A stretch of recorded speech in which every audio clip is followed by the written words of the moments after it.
Hello and welcome to our second session of Apocalypse Keys, All the Bells on Earth. This is a quarterly series of this new game of Monsters Hunting Monsters, which kickstarted last year from Evil Hat. It's written by Rae Nedjadi, and the Roll20 implementation of it will be up, I believe, this month. The files for Kickstarter backers are out, and hopefully we're going to see the hard covers here in the next few months. Very excited about this. We are playing with a layered set of safety tools, which I'll go over here in just a minute. My name is Lowell, of pronouns he, him. I mention my pronouns because that will irritate some people and make them stop watching the video. So I like to get that up front in case of that, and also the mention of safety tools. But regardless of that, we are using a X card system, open door, but also we've got a green, yellow, red system, which is what Apocalypse Keys kind of works through and talks about. We have green for things that people are really interested in thematically, and has pulpy action, self-destructive behavior, self-doubt, cosmic little battles, putting the consequences of our actions on screen, weird shit, character emotional growth, and PC melodrama.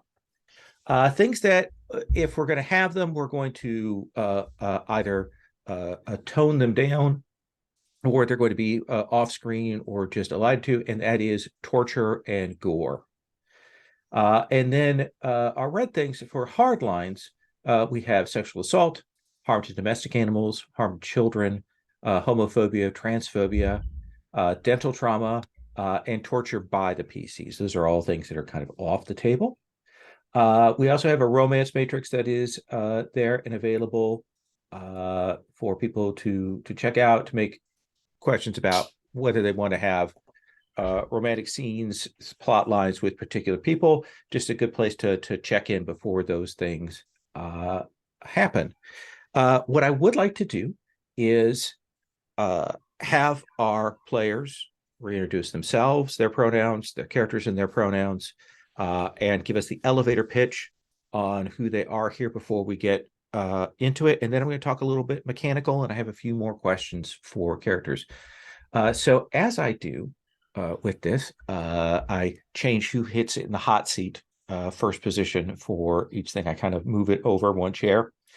So Jose, we're going to start with you today. Today. Yes. So tell us about your character again.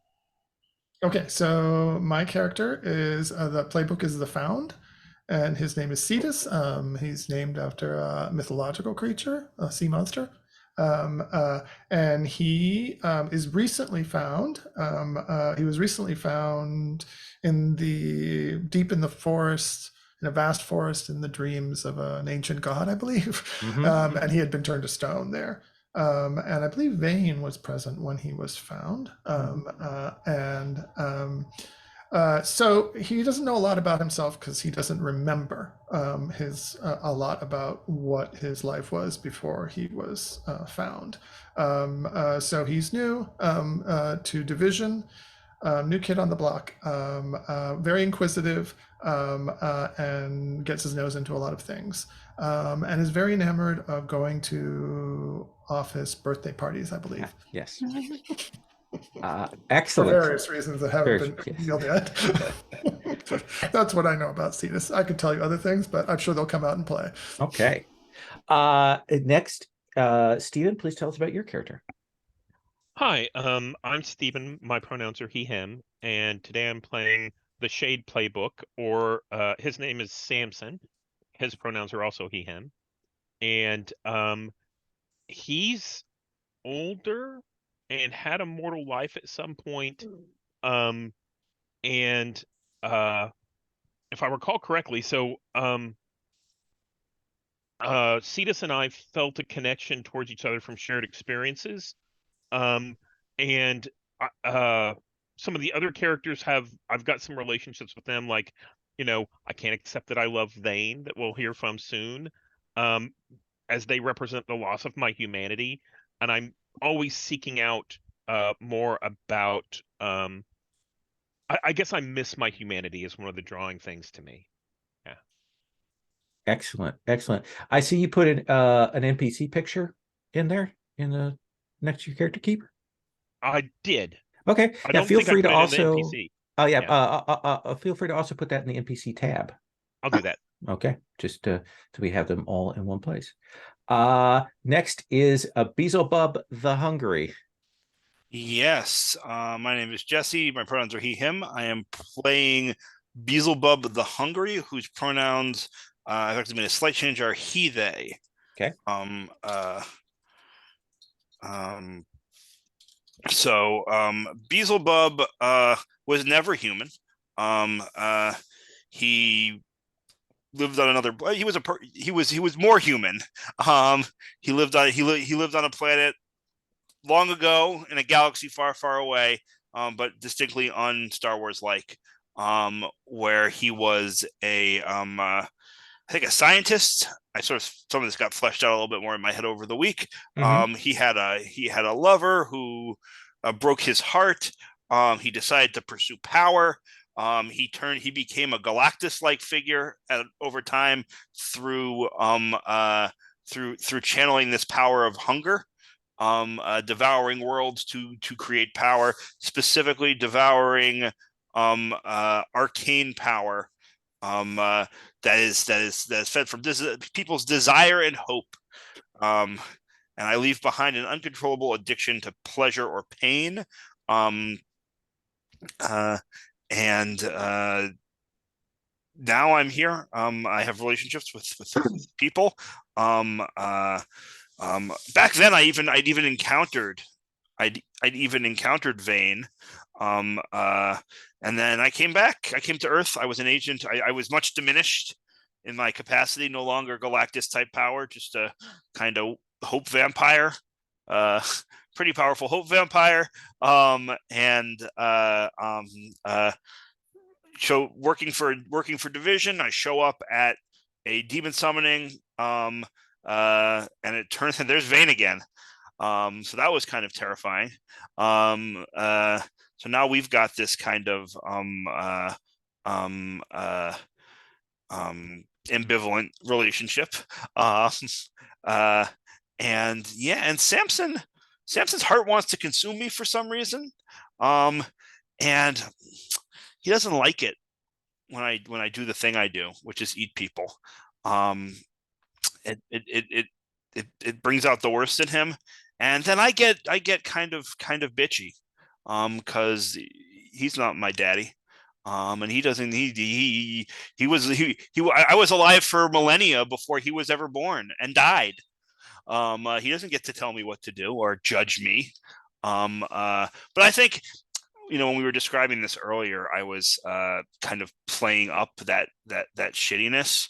And I do think part of what bugs me is that I think he's kind of right sometimes also, right? Like I want to not make him totally unredeemable.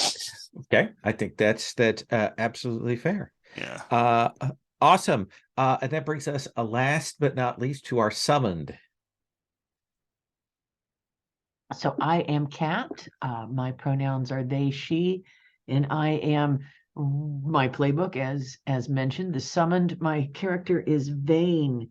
Vane was summoned from hell by a small and not particularly successful Midwestern cult, and was very surprised to arrive and see Beelzebub lurking in the background, old, not foe, not friend, but sort of maybe, I don't know, fellow irritants of some kind.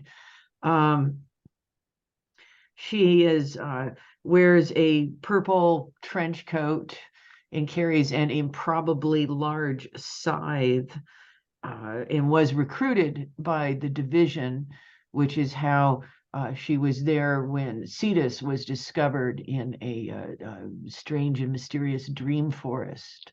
And she is driven to torment Samson, just not quite sure why, just has to.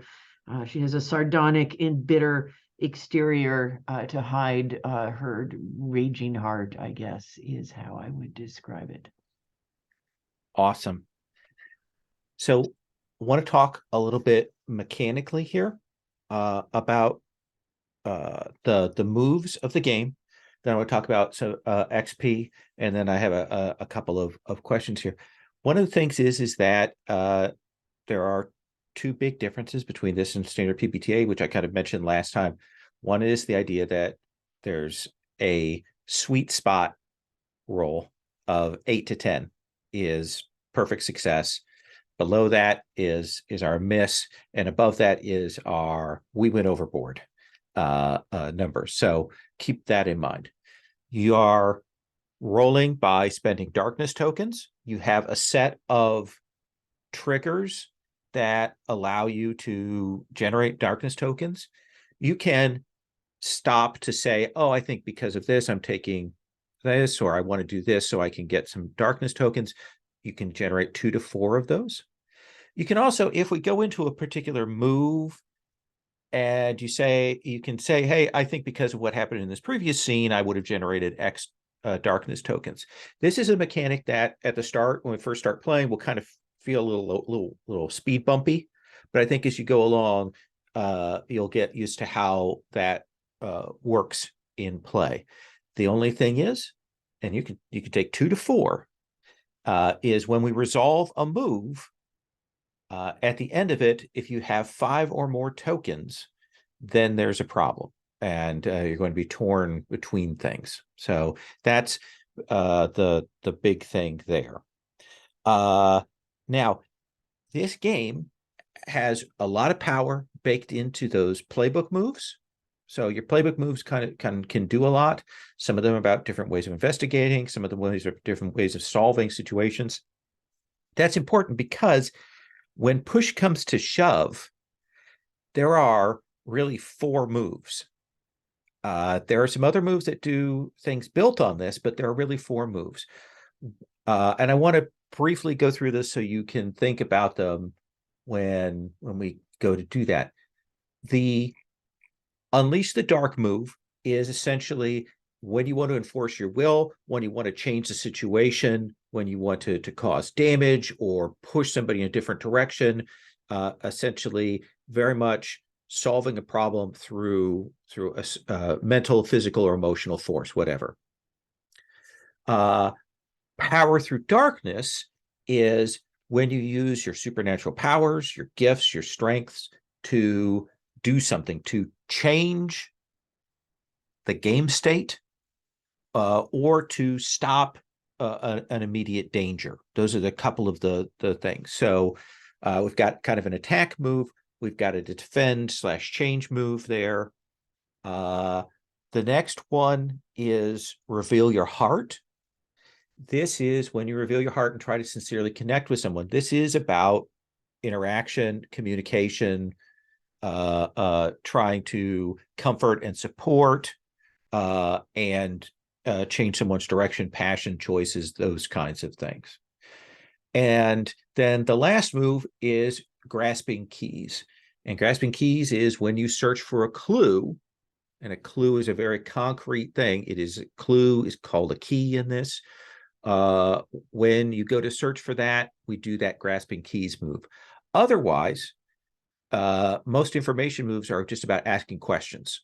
And unless there's something that you have to definitively overcome to get that information, then you can find that out. But clues are concrete things that are used to power the figuring out the mystery move.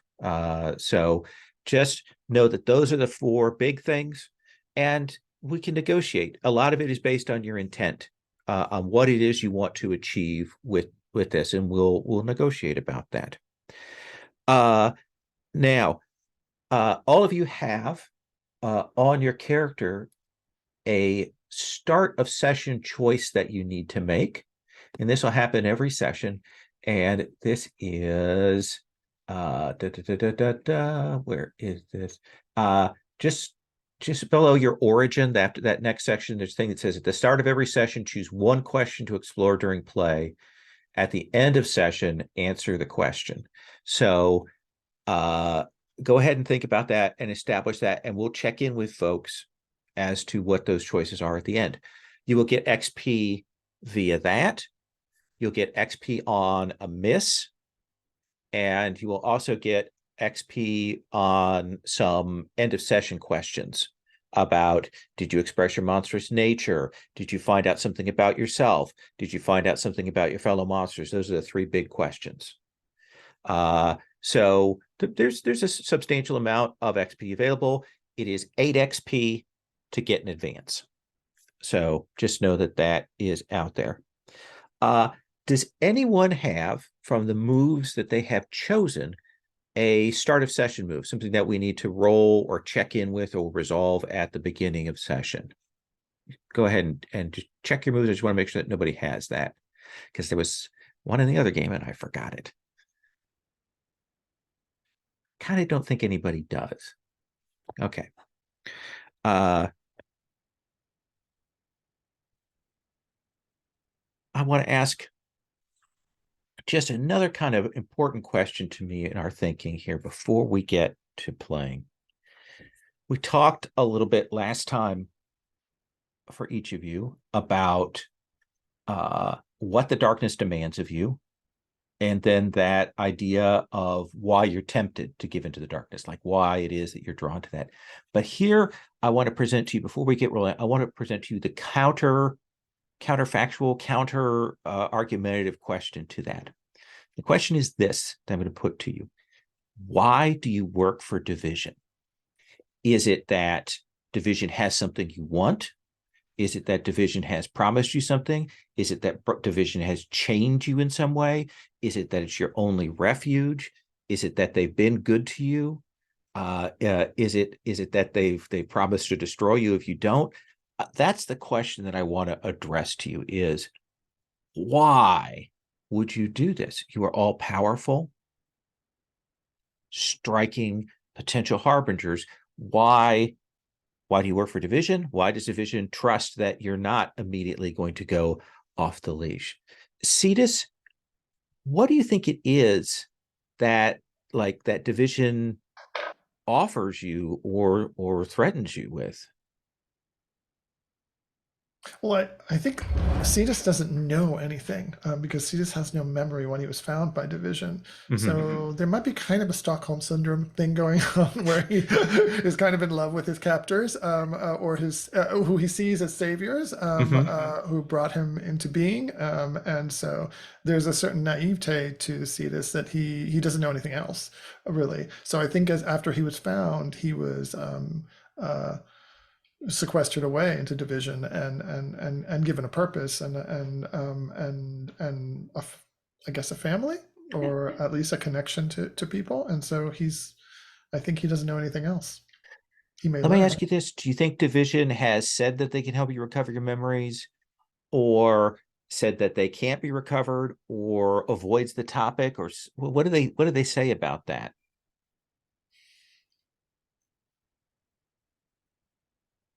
I'm still going to say that they say that they're going to help me recover my memories. Okay. Whether they actually are going to help me recover my memories or not is another question. I think that's a perfectly legitimate question. All right, good. That gives me a sense of where you're coming from with that. Let's come then to Samson. Samson, what is your connection here to Division? Why are you here? So I spent some time traveling before I came to Division, and Division's one of the few places that I can exist among the living. Outside of Division, people are either scared of me and they run away, going to Division, I can be among the living and they at least seem to accept me somewhat.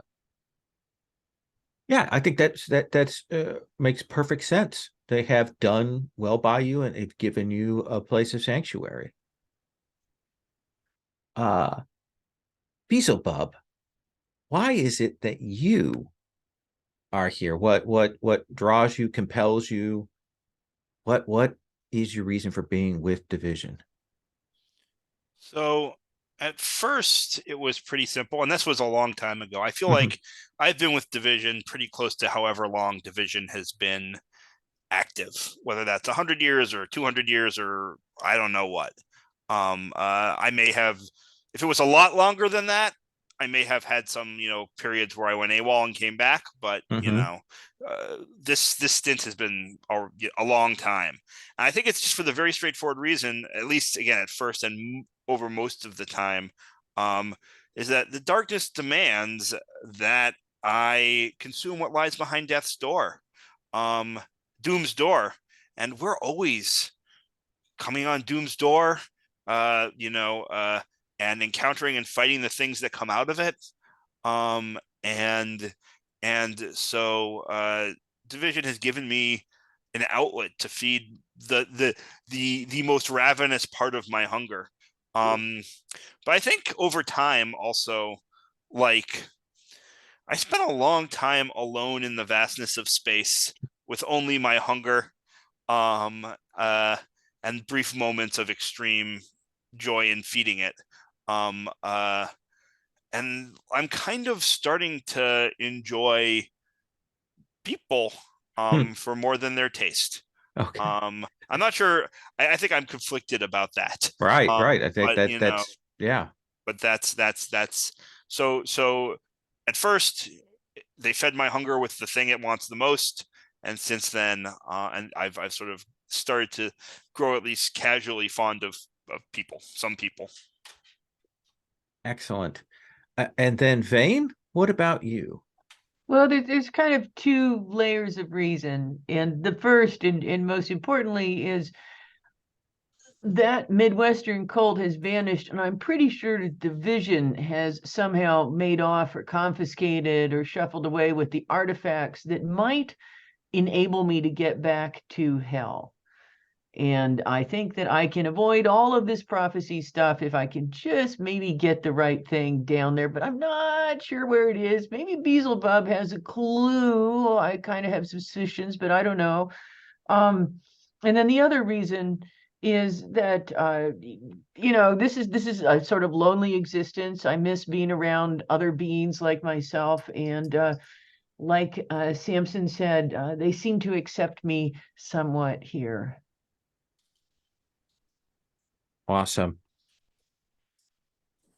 You all are in the middle of your day when there's a general call out for your team. You are scrambled, and there is that rush where they bundle you into an unmarked truck, and they head out through the Chicago Underground, and it's about a 30-minute drive until you reach a small private airport. It's a little bit rainy here. It's autumn in Chicago, so kind of a little bit of wet, kind of cool, maybe even sleet here as you are kind of rushed across the ground with whatever your go bag consists of for each of you, which I imagine is very different from what person to person. But and you are taken to a large, very fancy-looking black helicopter where you're put in the back.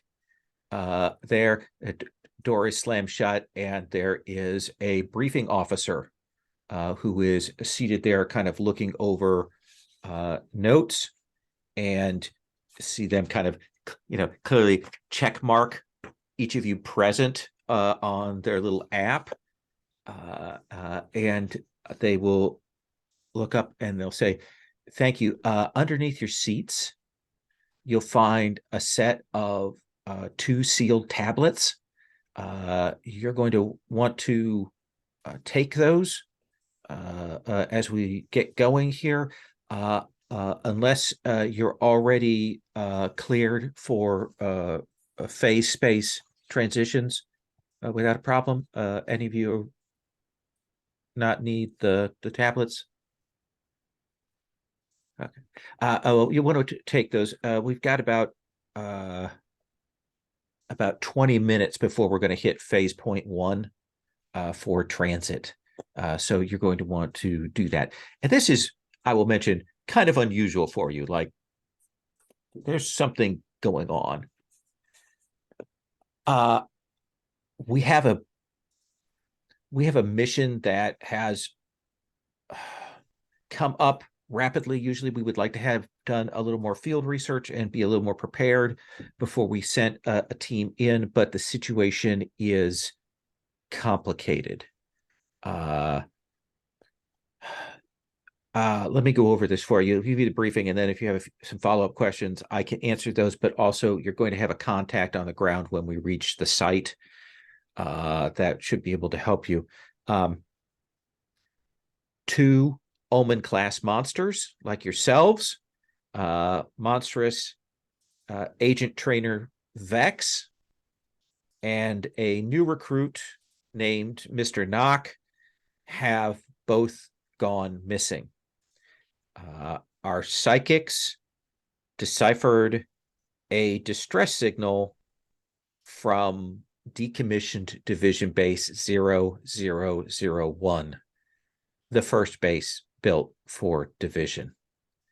That is where the first door is secured under maximum security protocols. The first door is very, very dangerous. These security measures have been compromised, and we believe they've now been rendered ineffective against Harbinger class monsters and foes. We want you to go to the facility. I want you to find Vex and Mr. Knock. If either or both have succumbed to the Harbinger within them, you have direct orders to eliminate them. We need you to find that door of power, and we need you to contain it before any Harbinger claims it for ascension.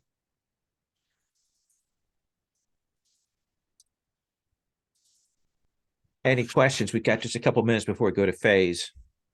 I have a question. Yes. Do you think we'll be back by 5:30?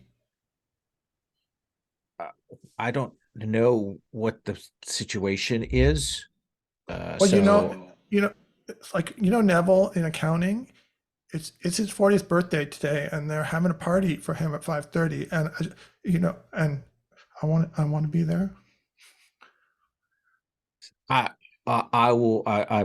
well acquainted with our accounting division. I will attempt to put a note in the mission brief that you'd like to return. That has been duly noted. Are there any questions related to the mission? Yes, Vane? Could we get little more information on Vex and Mr. Knock, like sort of like what sort of monsters they are? So what I know about this is that Vex is a child of the Kraken. He has been a field agent in the past. He's led other omens in unlocking and containing several ancient doors of power. He lost over time a lot of mission team members and asked to be put on training duty. So for the last few decades, he's been a trainer in a division.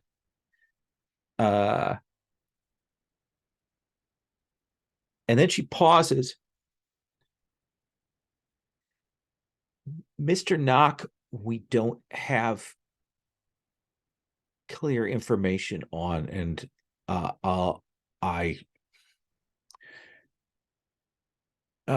Mr. Knock is a pairing with another subject. Apparently, there was some kind of experimental process being done.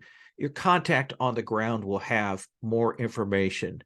We understand there was an altercation between Vex and Mr. Knock on site a few days ago, and Vex kicked Mr. Knock out of the division facility, and then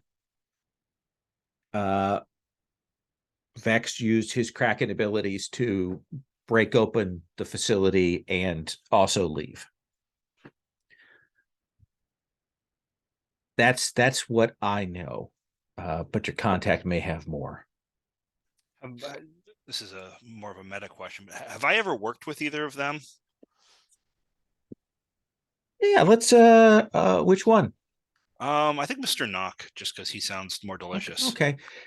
So you probably only met them in passing. Mhm. And you know that they have a person that they're attached to. They're a manifestation. That a person is named Bella. And it just seems very strange to you. They are incredibly weak. Like they're not nearly Omen class when you encountered them. This is like a negative man kind of. I mean, Yeah, like definitely imagine that Mr. Knock is kind of Bella's shadow kind of thing. But you're surprised to hear that anywhere near Omen class. Yeah, this is very strange to you. Any other questions? I have a question. You used the term ascension. Mm-hmm. So player doesn't know what exactly that means. Okay. So what that sort of ascension thing in the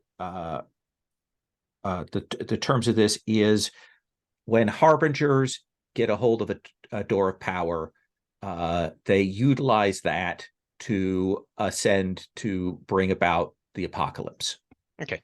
Yeah, that's basically what they're referring to. Perfect.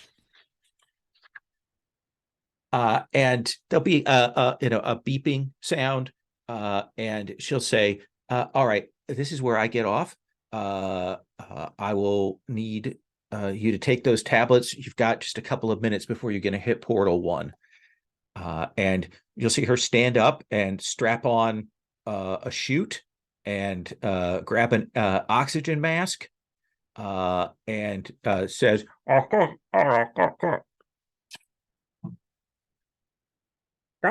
luck to sorry, good luck to all of you on your trip. And then she puts that on and she'll throw open the side door and there'll be that wind that comes up, and then she drops out and the thing falls back into place. And it's just the 4 of you back here.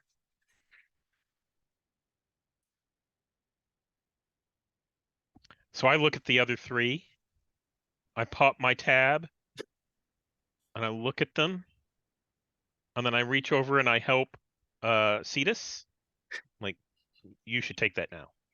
Okay, ready. Whatever you say, Samson. Vane, what is the visual on screen that we get to tell us that you hit this first portal point? Oh, well, it's been like sort of like dark clouds rolling past, and then there's just like a sliver of light, and then we see it kind of open up and it gets brighter and brighter, but it's an unpleasant light. It's, like normally you're like, oh, light, how nice. And this is a kind of like, feeling to it somehow. And you'll hit this and move through, and you, Vane, and Beelzebub, and maybe even to a certain extent, Cetus, have all like shifted between realities before, have felt that. And this is a lurching movement as you rend through. And you can immediately realize that you're in some kind of protected space, and that the atmosphere is, as you say, wrong. Let me ask you this, Vane.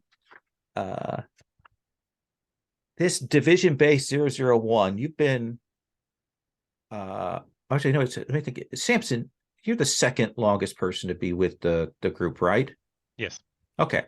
So let's ask Samson this. You were at division base 001, sorry, when an apocalyptic threat forced division to abandon it. You knew that they left protocols in place to secure the last door, left that in place. The place had already been subject to various supernatural battles. It was already kind of in a reality warped area. But when you left, who is it that you knew that you left behind? I think it was it was one of the chefs, one of the guys in the cafeteria Okay. that normally cooks. And we tried to make sure everybody got out, but she kind of panicked and went back into the freezer, thinking that this was a more mundane emergency Mm-hmm. and that would be safe until someone could come get her. Why do you And suspect that she might still be alive? she hasn't tried to talk to me yet. Okay. And I'm going to pull a picture and a name from somewhere. Okay. And I'll put it on the NPC tab. There is a kind of a falling feeling as the helicopter descends rapidly, and the pilot will come over and will say, we're going to have about 120 seconds on the ground. You're going to want to scramble out. We'll be taking off. Retrieval forces will be noted. Your contact should have frequency for that for post-mission pickup. And then the helicopter hits. And I don't know if you've ever been in an airplane or a flying vehicle when it touches down and it touches down bad, and it does that bounce. And there is that, like it hits, bounces, and then the second that it settles, the red light comes on back here, the door flies open, and there's kind of the klaxon for all of you to get out. Beelzebub, are you hurried, casual? What's your mode for getting out? Extremely casual.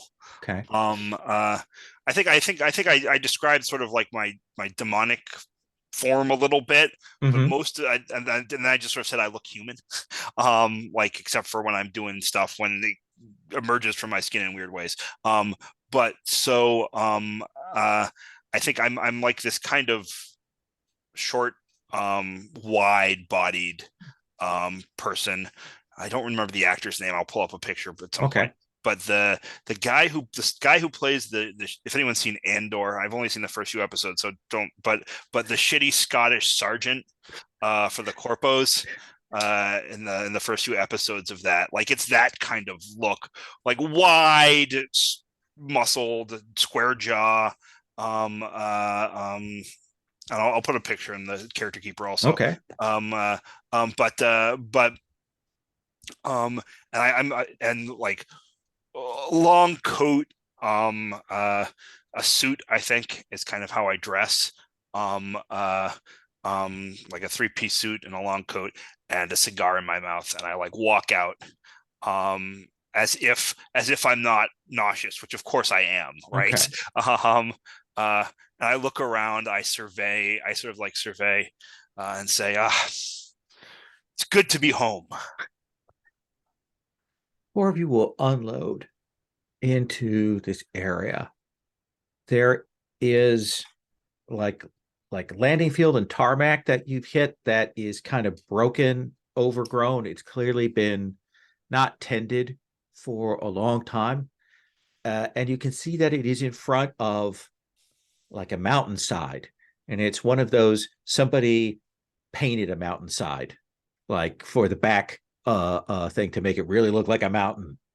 And it is back there. And you can see that the division facility has those big sort of atomic age blast entryways, the rolling things. They are cracked open, but they're huge.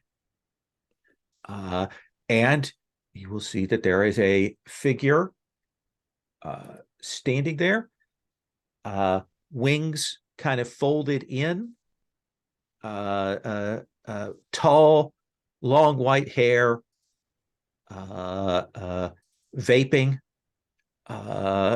and this is your contact, Angel Goramel. And I have a picture of him in the keeper there. Let me ask you this, Vane.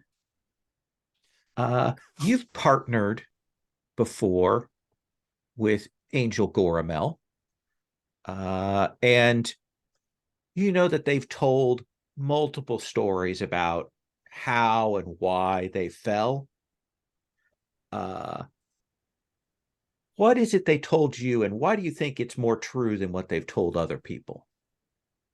Well, like sometimes it's those long nights of waiting on stakeouts, and sometimes, even if you don't like somebody, and I've never liked Angel all that much because I think they're a little, hoity-toity. But I think they said something about love and indicated that they had fallen for reasons of love. And then and I felt like really connected with them. And then they did this thing where they sort of insufferably sort of looked distant out in the window. And then it was just like the whole empathy thing was gone. Everything about Angel is slightly posed. When he walks, you can tell that something about him shifts so that he's just a little bit taller than the tallest of you, just that way. And he'll come up and he'll say, Vane, it's good to see you again. How are things going? Oh, they're fine. And I just like my eyes are about to like roll out of my head. I just, you can tell that this guy drives me nuts. This is the team. We got Beelzebub. You probably know him. I know of Beelzebub. I've requested not to work with him before. Yes. Interesting. And Never thought Samson. much of you either. Oh yeah, fair enough. Have you requested not to work with Samson? I don't know. You're the thanatological thing, right? Yes, if you say so. Yes. All right. No. I just haven't had a chance to. And who is this handsome? This is Cetus, who So comes Cetus from a dead god's forest. Sorry, go ahead, Cetus. I was just going to say, Cetus just goes straight up to him, like gets into his personal space. Like he's very curious about this angel. I don't know that he's met a lot of angels, and he's very curious, and he gets really close up into Angel. His name's Angel, right? Yeah. Angel Goramel. Angel Goramel's face, and looks super inquisitive with wide eyes. And there's this bit for a while where Angel Goramel tries to kind of hold the pose for a bit, and then eventually he kind of breaks and takes that step back. Well, we should probably get going. I can lead you a ways into the facility, but then I'm to back off and let the four of you work. I'll remain out here. But I've been given a more thorough briefing. Do you have any questions before we go in? Where were they seen last? They weren't seen anywhere. What we know is Where's the altercation? The altercation was at another division facility. There seemed to have been shouting and use of powers. It's shocking to us that the alarms went off and indicated that they were here at all. It's difficult to get to this place, mind you. Apparently, Mr. Knock was part of a new project that Division was experimenting with. Is that a new project that perhaps raised him from a much weaker monster to an Omen class monster? That is my understanding of the situation. And why were you sent here? Because they wanted someone who knew the place, and they also wanted someone present who is very good at getting out if all four of you are killed. I am very good at leaving. Humble brag. And Cetus just has a sly smile on his face as he's looking at Goramel, and he lifts up his hand and he has one of Goramel's feathers, pinion feathers, in his hand, and he's just twirling it. All right then. Vex is a fair trainer, as far as I knew prior to this project. From what I've seen, Nock was trying to live up to the standards and hold to things. I don't know what's going on. The last door is apparently a very powerful artifact in there. That may be the how and why of this. I don't know. I want to try something. I walk over to him, and put my arm over his shoulder. I imagine I'm shorter than him. I'm like reaching up, right, and kind of like grip him in like a kind of almost friendly kind of. I smile, and I say, "Angel, I'm sorry I haven't conducted myself in a way that's made me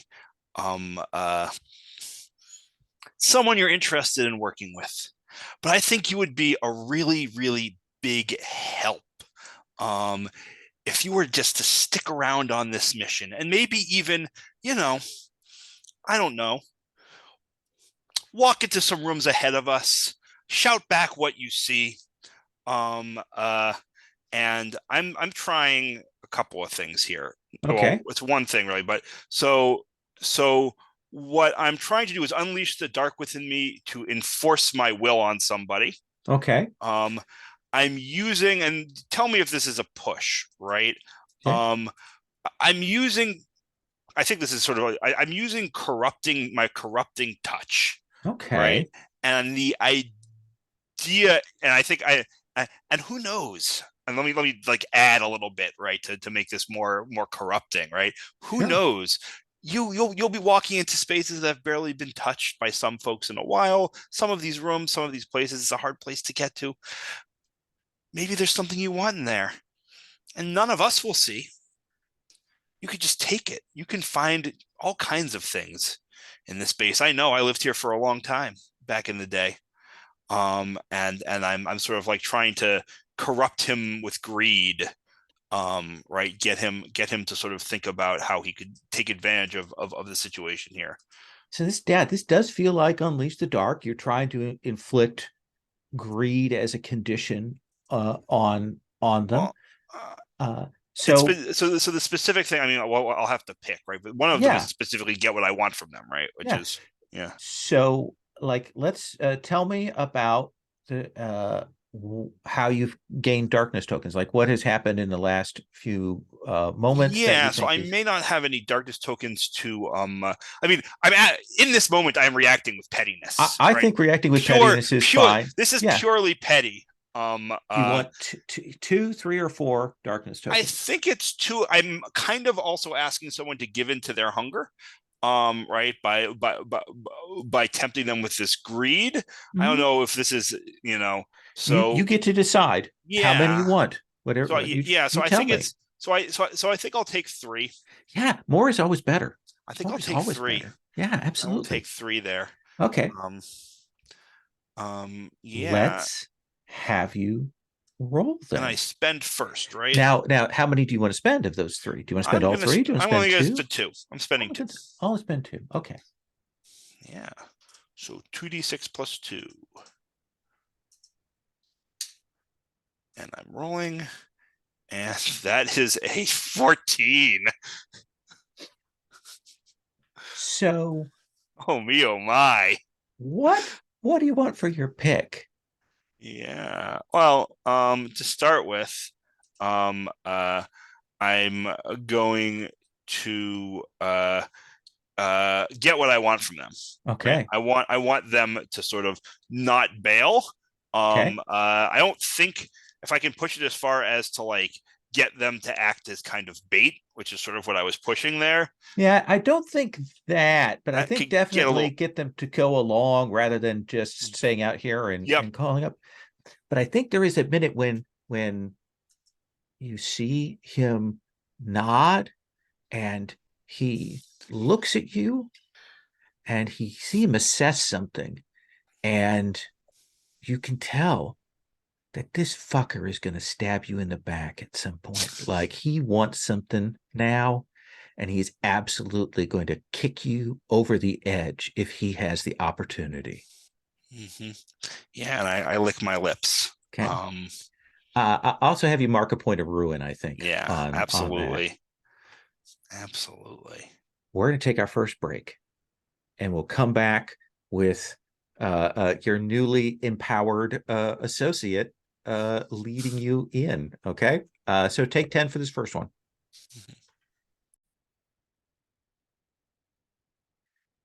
So Goramel now maybe a little more actively than before, kind of marches the group forward up to these great steel rolling barriers.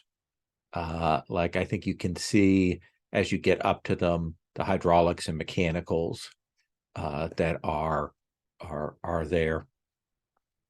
And you'll see various bits and pieces of older supernatural battles, abandoned vehicles, that kind of thing. You walk in to this big main hall. As you first come in, that is the motor pool interior, where they've got the oil change reservoirs, the drop downs.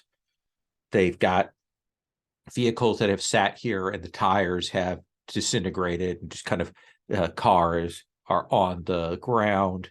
There's catwalks that have broken off and are at odd angles that if we were doing a platformer, you'd have to jump from section to section all through here. And the light that is coming in is that weird, unpleasant light that you saw when it first came in. It carries through for a ways, and then after that, it's flashlights and divine essence illuminating your path through here. Samson, I heard from you for a bit. What is your reaction to entering into this place, to having been through here before, or to Basilbub's interaction with Angel? What do you think? I think so coming off the helicopter, I'm a little bit more awkward. And I tried to talk to Angel but a little bit, but I think Beelzebub, stepped in and kind of made friends, Mm-hmm. and I kind of felt separate. I kind Right. of just went back to the back of the group and just kind of, you know, did my own thing. And then whenever the doors started to open, I think this is kind of, This is what I'm here for. And I want to, I think I can check to see if there are dead people here. Yeah. Yeah. Death reaches Uh, all places and into the heart of things. yeah. And So how many tokens do you think you got for that feeling of rejection you got? I think I got 2. Okay. Yeah. And And yeah. yeah, And how much do you want to spend I'm going to spend on 2. I'm going to uh, spend both of them. Yeah. okay. So let's have you roll. Go in and you're looking around for people here. And let's have you go ahead and roll with a +2. Okay, that's an 8. Okay. And that's in the sweet spot. Okay. Yeah, let me ask you this. Since you call death to you, do others see it, or is it just you that sees death here? Yeah, I think we talked about this, and the way that death appears to me is everyone else freezes. It's like time stops, Mm-hmm. and out of the mouth of someone else, uh, death speaks to me in such a way, and then everything restarts. So no one else really notices it, other than maybe my behavior of being really creeped out because, someone's talking in a voice that isn't theirs. Ah, Samson, this is a delicious place you've summoned me up to.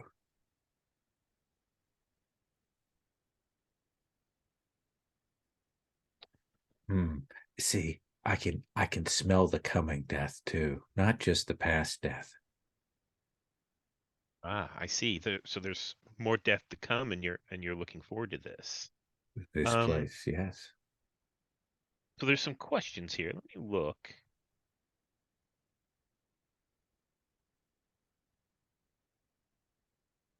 So I think the most important thing, like this place, you can see the vision of those survivors, those last of those people that were left behind, shutting things down, uh, uh, closing the doors, and in like how do I put this? Locking themselves in, Hmm. and then I think you see they can't get out. And I think you see this montage of the survivors like starting to break down and decay, and the force of that last door changing them, and this kind of it's like a sort of fast up speeded version of this, and eventually there's no one there, but you'll see this sort of twisted black shadowy figure with great saucer like eyes just come kind of prowling around in here, one of these agents transformed by the eldritch energies.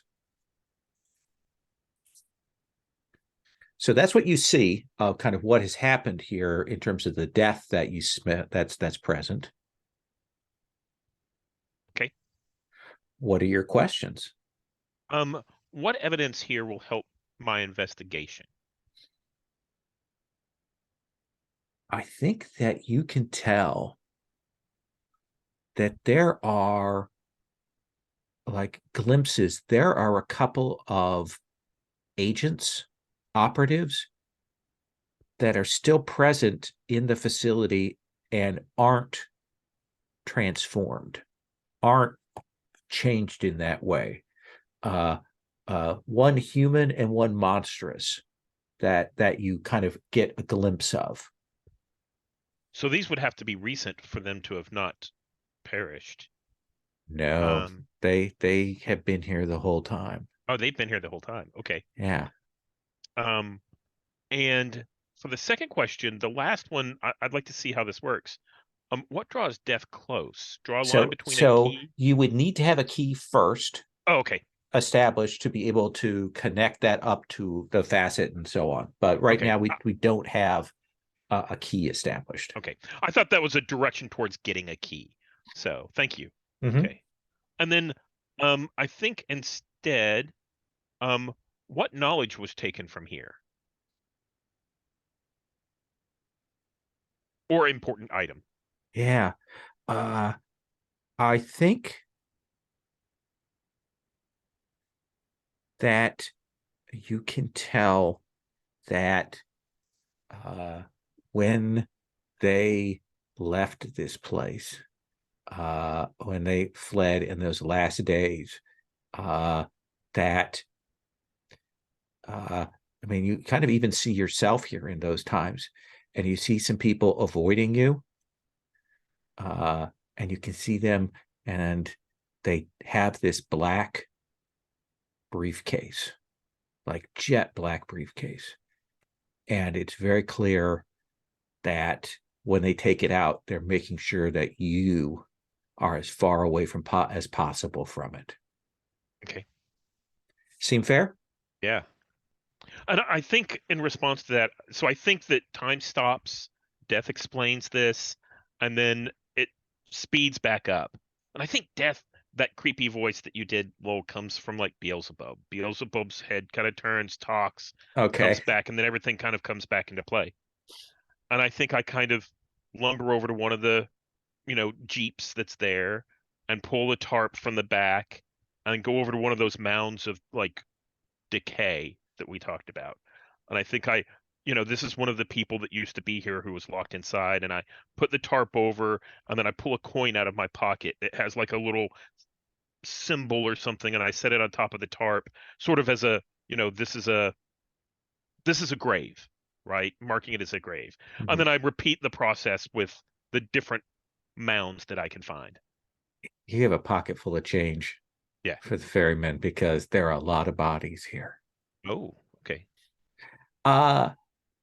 So Angel will walk around. There is a bit here while Samson is getting this set. Let me check in with Vane and Cetus. Vane, what are you doing in this place while this is going on? Well, I'm really actually kind of annoyed by seeing Angel Gorimal to the point of just sort of low simmering rage. So every once in a while, you just see Vane as she's walking along, just put her hand through, like, or as they're walking along, like put a punch through a thing of glass, or just sort of like knock shit over. And I'm gonna take 3 darkness points for all this petty vandalism I'm doing as I go along. Absolutely. You're cracking through things here. This is older stuff. And it's the thing that'll strike you is it's much more fragile than it ought to be. Like some essential essence of the metal and the stone and the glass has been leached away here. Yeah. Okay. Cetus, what about you? I think Cetus notices that something happened with Samson. And I think as Samson goes from mound to mound, Cetus can smell, because Cetus shared the memory of Samson's death. Mm-hmm. So he has the whiff of death. He knows what that's like now. And he knows that Samson is following that and putting the coins. And he's curious, but also wants to get closer to Samson. So I think we see Cetus kind of slip in behind Samson as he's at one of the mounds and just brush his hand with his, and then take a crouch next to the mound and really look closely at the coin and at the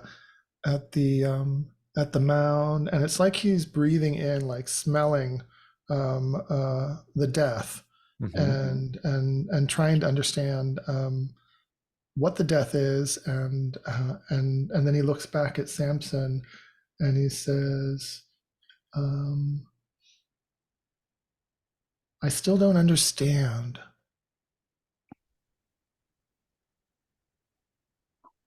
And he looks kind of imploring at Samson, like to help him understand.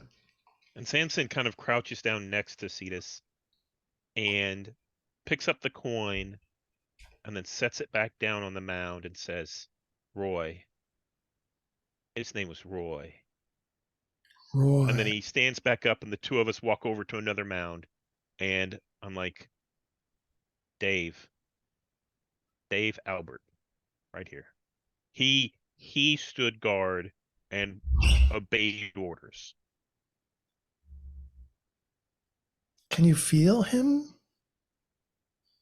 through his death? Like I would feel someone who was alive? No, I remember him, and sometimes I can talk to him or see him, but no, I don't feel him.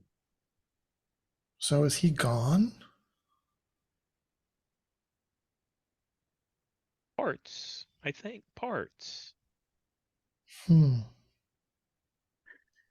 See us choose on that for a while. Cetus, are you trying to like connect to Samson's? Just feel like it rises to the level of maybe doing reveal your heart to kind of. Oh, it could be. Yeah. You tell me the moves. This is all new to me. Yeah, absolutely. No, so trying to kind of Yeah. narrate. It does feel like, and that's a way to get a bond potentially. Oh, I see. Yes, I'm Things that's definitely trying to connect with Samson. Yeah. Yeah. But you do still spend darkness tokens. Okay. So let's go and look. You have 3 on hand. Right. How many do you want to spend for this roll? So, and then let me just quickly look at the move. It's Sure. one of the basic moves, right? Mhm.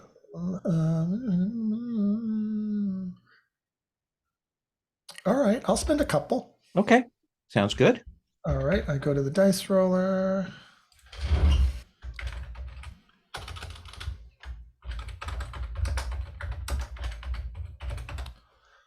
And I'll do a +2, 2d6, roll.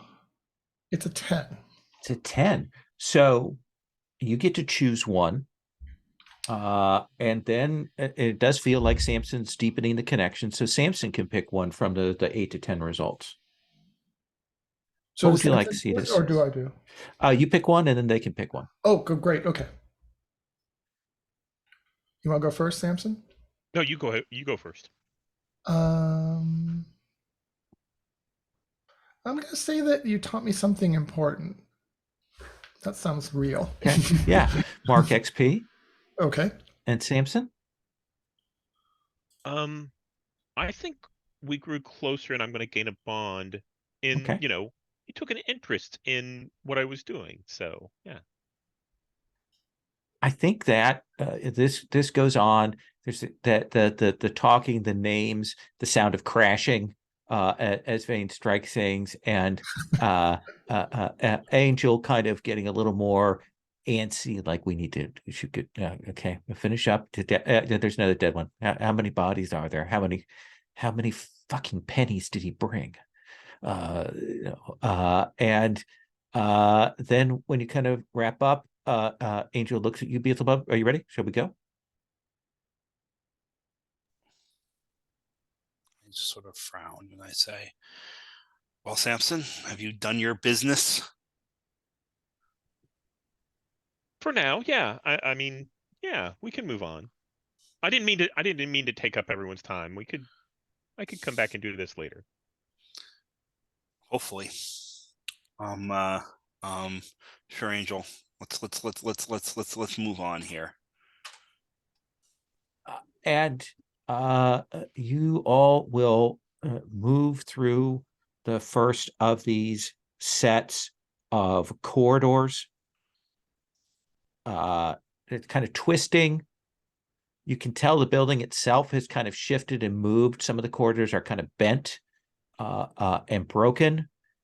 There are rooms that seem like they've collapsed in.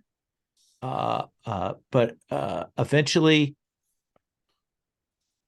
Angel will come to like a big rent hole in the hallway, and you can see down below that sort of leads to lower chambers, kind of a drop down into what from a glance here looks like caves.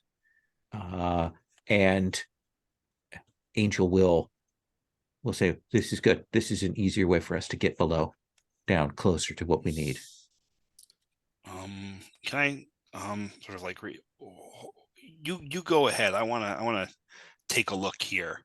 Okay. And I don't know whether he wants to go or say, but I'm gonna start like looking around the sort of like the opening to the sort of I'm trying to sort of as like a tunnel or a shaft. Or So it's like imagine that the hallway, like a section of it has collapsed out, and you can see down Yeah. into the caves below. Yeah.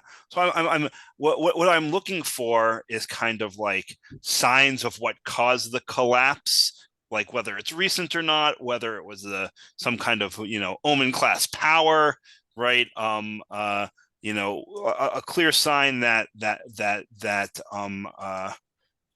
whether this was the way that they passed down. Sure. Does that feel like we want to do grasping keys? Yes, Okay. That's exactly what I'm going for here. Okay. I don't think I have done anything to get me more darkness tokens here, but I have one. I'm going to spend it.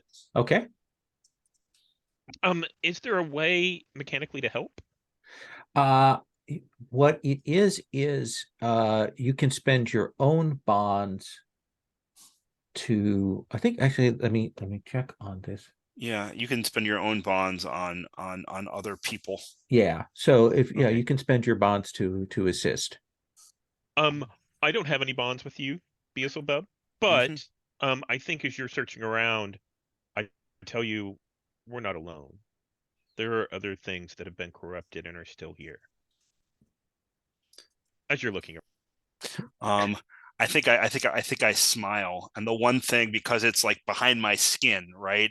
I sort of demonic looking teeth glisten at you, and I say, "Wonderful." And yeah, so I'm gonna roll 2d6 plus 1. That is a 10. That is a 10. You know what? I'm gonna take the mixed success. I don't need to spend it. Well, I have a 10 is perfect. 8 to 10 is what you want. It's right. 11 and above is bad. Yeah. Yeah. Great.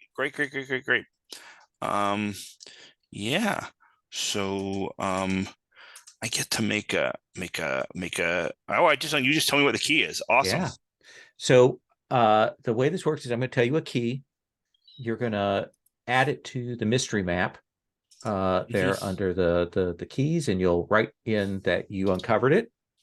So I think as you're kind of leaning over the edge, you hear this music coming up from below, and it takes you a second because it's a warped voice coming, and you're kind of trying to parse it, and you hear someone singing, and it's, "I saw the sign and it opened up my mind, and that was the end of all time. I saw the sign." And it kind of goes on like that. This version of that, the lyrics kind of warped and transformed. And that is your key. Yeah. They were kind of Nazis, so I'm not surprised.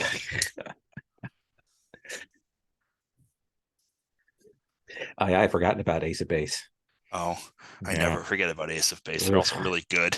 Yeah, that's a problem. So you'll listen in, and Angel is down there, and he shouts up, "Come on down, the water's fine." And I think if I could do something, Yeah. I think, I don't know if this is a move or it's a mechanic or not. Sure. But I'm imagining that Cetus just steps off the edge of the precipice into the hole, and he has the pinion feather that he pilfered from Angel, and one of his powers is power absorption. Uh-huh. And so I'm imagining him sprouting wings at that point and stepping out into the abyss of the hole. Yeah. Yeah. Wings, beautiful white wings. You'll descend down, and Gormel looks at you. He has a very sour look on his face, like he's very upset. And But I give him a wink with the feather in my hand. Kind of stares at you. Are the rest of you going down, Vane? Yeah. Vane, do you fly? Do you drop? Do you superhero land? What does that look like, Vane? Vane, you see Vane just kind of looks at the hole and kind of takes a couple of running steps and then just sort of dives through and manages to just sort of like tuck and roll as she hits the ground and Okay. kind of lands on her feet after that little roll. Perfect. Basilbub? Yeah, I think I put the cigar in my mouth so my hands are free. Uh-huh. And I just kind of step off, and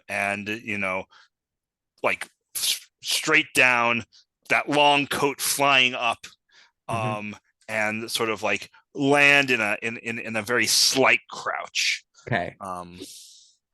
A 2-point superhero. Okay. Yeah, exactly. All right. Exactly. No, not.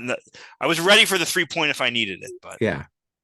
And Samson, what does it look like? Like, do you climb down? Do you drop down? Do you? I climb down, and it's kind of like climbing down a ladder. I think I crunch into the side and make my own handholds, but I'm a lot slower and not as cool as everyone else. So, as Samson is kind of getting down to the ground, Angel is looking around. He's kind of saying, "There's a hallway there. It looks like that direction to the labs. This can see that might be like barracks over that way."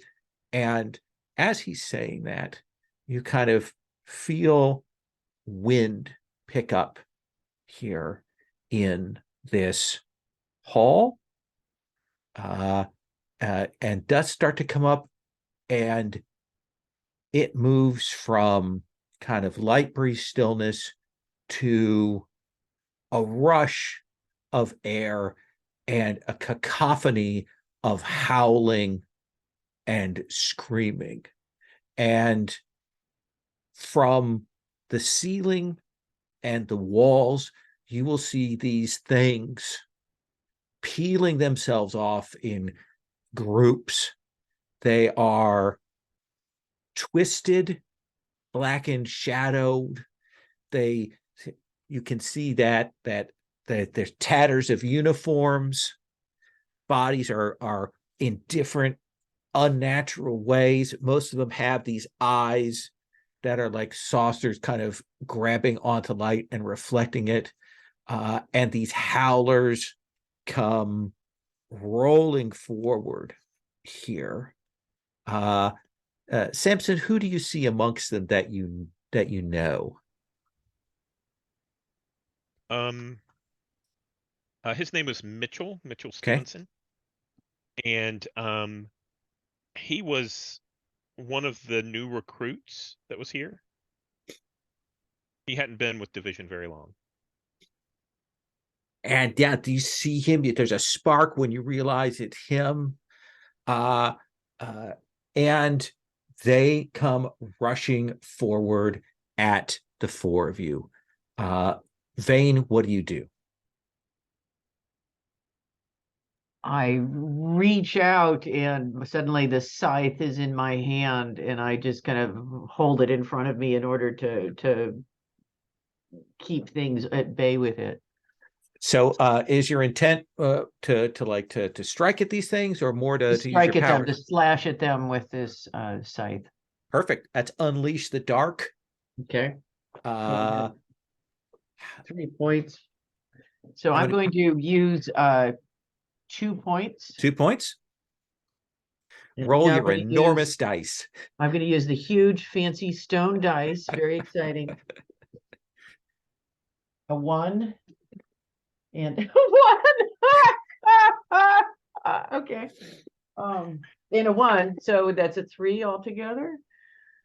So you get that scythe up, summon it up, and they are so much faster than you expected.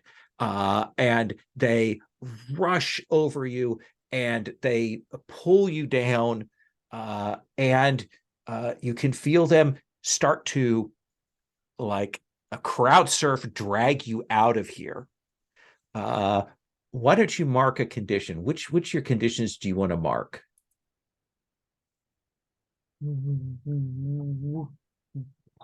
Well, raging, I think, is what Okay, I I think that is appropriate. Basil Bub, this is the flash that you've seen before of Vane drawing out that scythe, but then Vane is overwhelmed and being carried away, but they've still got all these things. They're rushing in on you. What do you do? Yeah, so I think as Vane was pulling out their scythe, I could feel the power of the Harbinger within them, and I just wanted to feed on it so badly in that moment.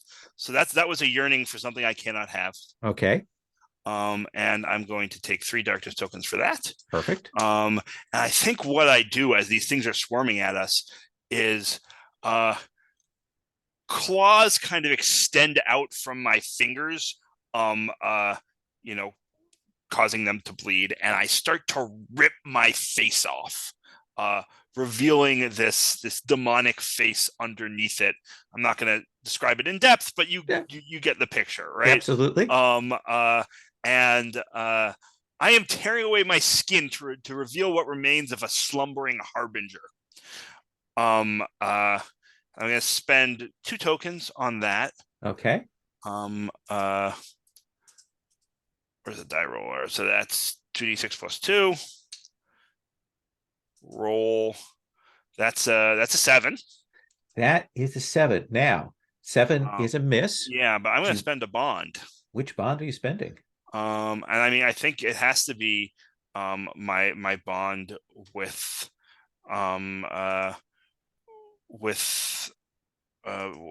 Vane. Right. So the bond is right. We have this that they knew what I was like before my hunger, and we have this thing. And so hold on. What do I do when I spend a bond? I describe a moment or flashback that helps the PC avoid consequences or control their supernatural powers. And it's like a weird thing, right? Because we have this competitive thing going on, right? Where like there's the demonic power and there's the hunger power. And I think it's like, oh, I'm going to show them what the hunger can do when it's released. And that sort of feeling of but like not in a and therefore I'll defeat them way, right? It's that friendly competitive, right? I feel like we're maybe starting to move into that kind of like more friendly competitive thing rather than a real harsh rivalry.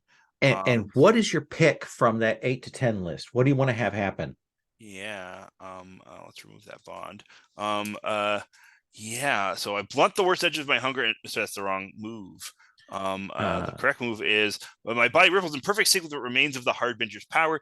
Choose what your body is in sync with. Changes into for now.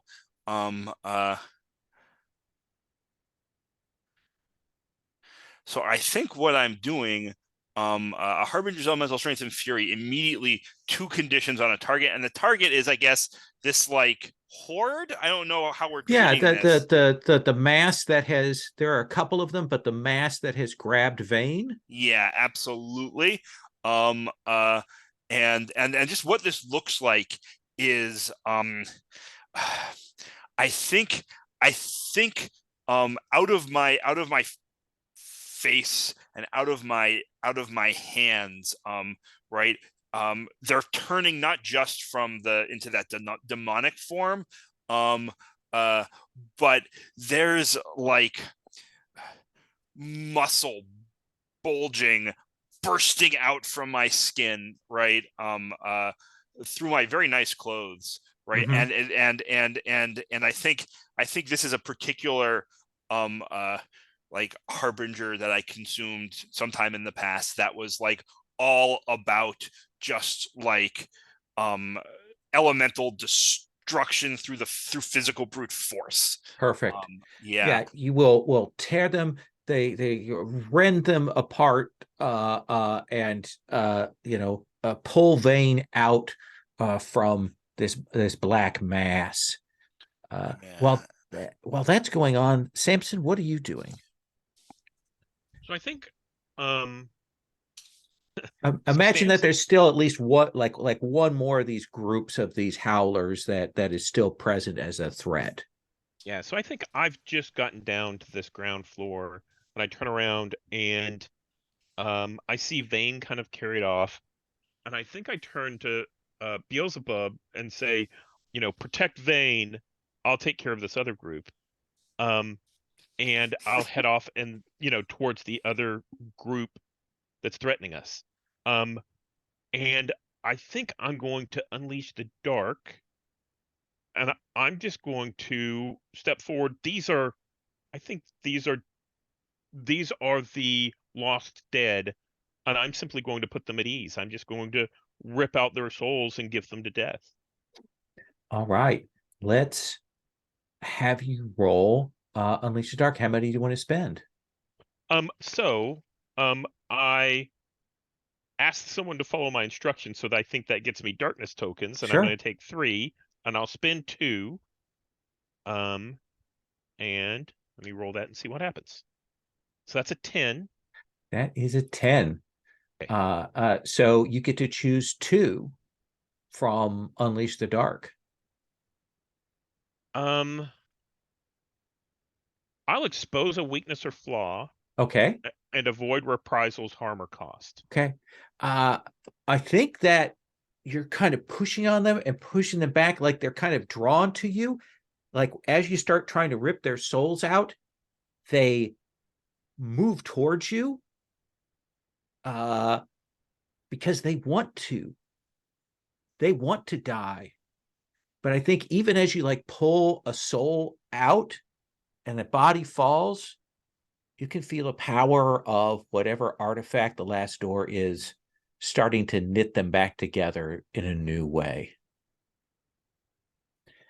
Acetus, you see that as you kind of turn there, and Samson steps forward and kind of draws them, and they're focused on him. Of course, there's the horror show that's going on with Beelzebub and Vane over there. But what are you doing?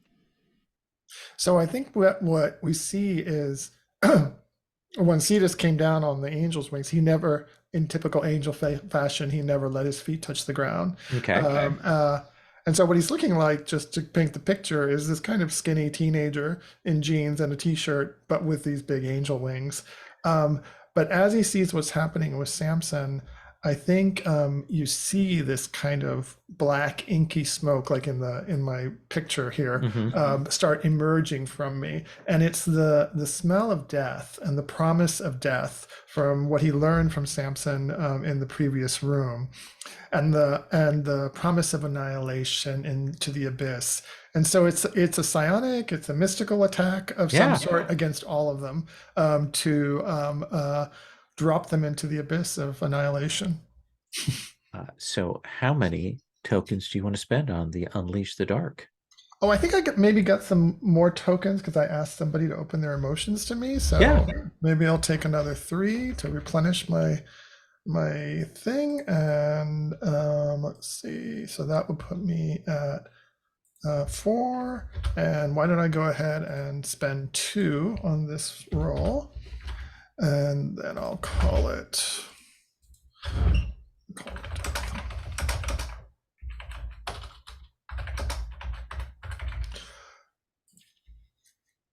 Oops, it's an 11.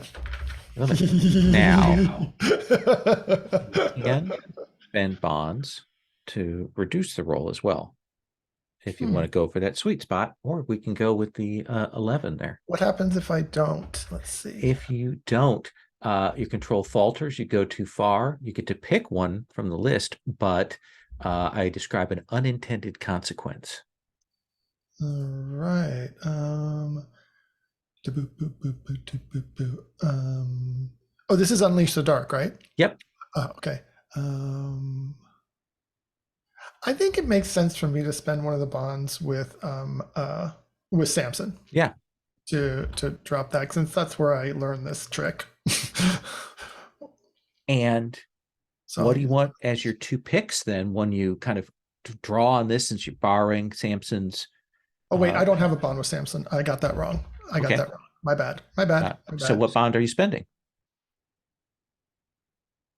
I can't spend the what darkness demands of you, right? Absolutely you can. Okay. But I'd have to explain what meant. Explain why the darkness is pleased that you're going this direction. I think the darkness is pleased that I'm going in this direction because it brings me closer to one of my functions as a harbinger, which is to unmake and to break down barriers between worlds. Perfect. All right. So yeah, pick 2 from the 8 to 10 result on Unleash the Dark.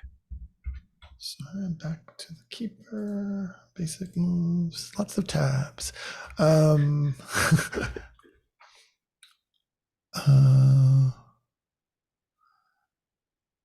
Well, get what you want from them. That's pretty direct, isn't it? Okay. And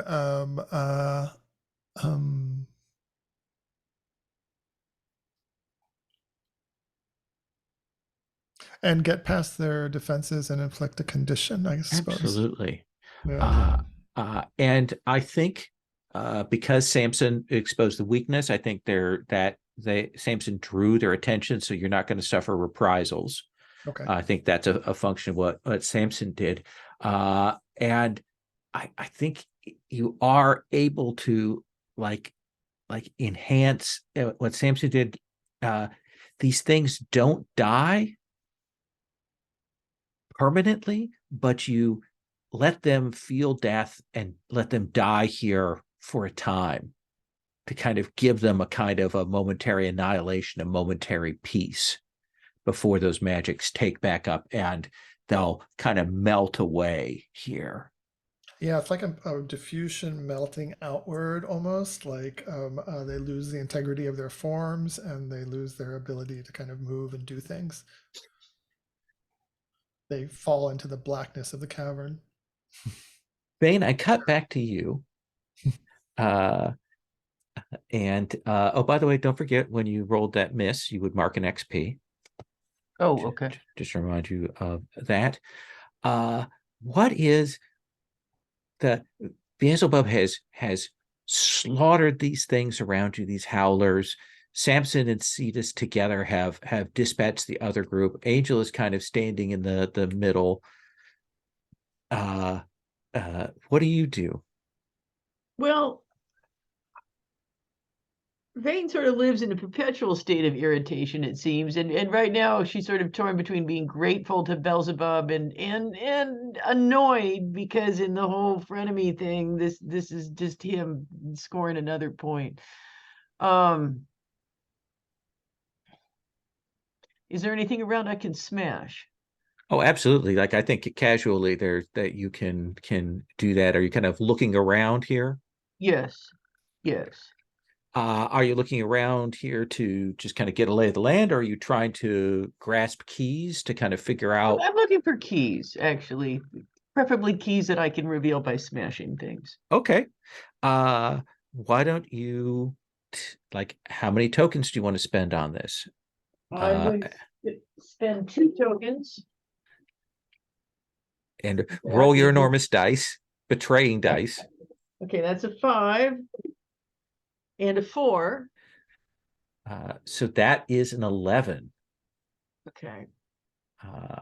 So Now you can spend a bond to drop that down to a 10. Otherwise, you're going to get a key, but there's going to be a complication from it. Um,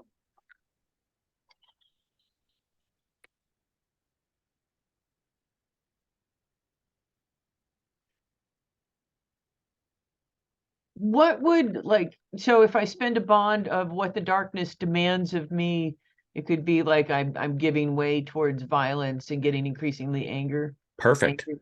Yeah. Okay, then I will spend that bond. Okay. And I think there is kind of walking, like you smash through into another room here, and you see there's labs that like these things poured out of one of these labs, and you love it because it's beakers and glassware and stuff you're able to Okay. smash loud. But I think you kind of raise your hand up and you will see that there is this weird display on one of the tables. There's some notes around it, and it looks like a dollhouse. And you come over and kind of look at it, and like it's very carefully modeled, but there's some experimental notation and things like this. And this thing is old. Old. Like clearly, when this place closed, this was here. But I think the thing that will strike you is you kind of wipe your hands on the nameplate, and you will see it says Bella Childhood Experimental Trial. Ooh. And how big is this dollhouse? It's pretty big, and you can see that there are little figures. This looks like a model for someone's childhood, their house, the playground, all of that kind of thing. And like you could take the little figures and furniture out? Absolutely. Well, I'm gonna grab a handful. Okay. Yep. So the key here that will add to the mystery facets is essentially evidence of Bella, who's attached to Mr. Knock, her childhood, but given what you know of her age, like from well before she was born. Wow. Okay. Okay. So let me mark that in there. So I'll just write dollhouse for shorthand. Bella, Sounds good. childhood.